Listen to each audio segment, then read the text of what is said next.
నారాయణపేట జిల్లా మక్తల్లోని 6వ ward BJP అభ్యర్థి అయినటువంటి గిరిజన బిడ్డ ఎరుకల మహదేవప్ప ఆత్మహత్య అనేటటువంటి చాలా దురదృష్టకరం. అయితే తెలంగాణ రాష్ట్ర బీజేపీ నేతల యొక్క స్వార్థ రాజకీయాలు అనకొండలను మించిపోయినాయి కాబట్టి సొంత పార్టీ నేతలు ఆత్మహత్య చేసుకుంటే రోడ్డెక్కి రాజకీయ పబ్బం గడుపుకోవాలనే చూస్తున్నారు తప్ప అసలైనటువంటి కారణాలు తెలంగాణ జాతికి చెప్పాల్సినటువంటి బాధ్యత కూడా ఆ పార్టీ మీదనే ఉంటది.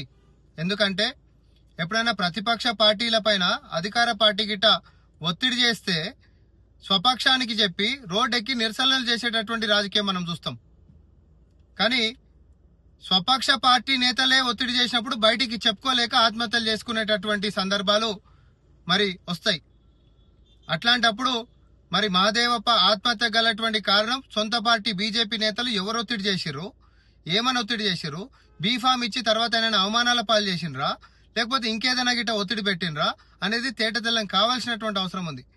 అయితే వారి యొక్క నేరం బయటికి రాకుండా ముంగటిని అధికార పార్టీ మీద బట్టగాల్చి మీద వేసేసి పబ్బం గడుపుకుందామని చూస్తున్నట్టున్నారు. కానీ అది అట్లా కుదరదు. ఎందుకంటే చచ్చిపోయినటువంటి వ్యక్తి సొంత పార్టీ నేతల యొక్క ఒత్తిడితోటే చనిపోయింది అనేటటువంటి అనుమానం మాకుంది. దీని మీద పూర్తి జిమ్మదారి కూడా రాష్ట్ర అధ్యక్షుడు రామచంద్రరావు, స్థానిక నేత అయినటువంటి ఎంపీ డీకేఆర్ బాధ్యత తీసుకోవాలి.